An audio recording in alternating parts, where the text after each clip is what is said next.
যদি কপালে নসিবে থাকে। আর হাজারো বুঝানোর পরেও রাসূলুল্লাহ সাল্লাল্লাহু আলাইহি ওয়াসাল্লাম আবু তালেবকে বলছে, যে চাচা আপনি শুধু বলেন লা ইলাহা ইল্লাল্লাহ মুহাম্মাদুর রাসূলুল্লাহ বলা লাগবে না, আমি যে আল্লাহর নবী এটা স্বীকার করা লাগবে না, আপনি শুধু বলেন কি লা ইলাহা ইল্লাল্লাহ। চাচার কাছে গিয়ে বলতেছে, চাচা কি বলে? চাচা দুনিয়ার লোভ লালসা দেখায়, চাচা আত্মসম্মানের দিকে তাকিয়েছে, কিন্তু চাচা এটা বুঝে নাই আল্লাহর নবী তো জানে তার এমন এক জায়গায় সে সফর করতেছে যেই সফর থেকে আর ফিরে আসা কখনো সম্ভব না। আখিরাতে যে সে যাবে, জাহান্নামে যদি ঢুকে তখন আর সেখান থেকে ফিরে আসা সম্ভব না।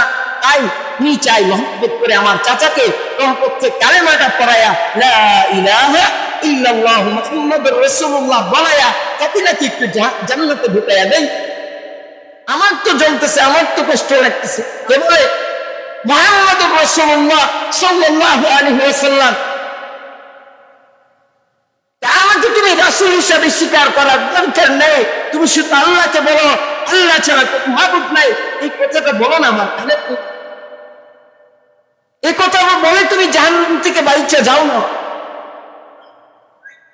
এই উলামায়ে কেরাম আপনাদের নবীর ওয়ারিস, আপনাদের খায়ের খাই কল্যাণ কামিতে চায়, এই জন্য আপনাদেরকে বুঝাচ্ছে। আপনারা বুঝতেছেন না, এই পবিত্র মাসে আমাদের জন্য ইবাদত করার মৌসুম যাচ্ছে। মুহররম মাস বলেন কিসের মাস? ইবাদতের মৌসুমের মাস।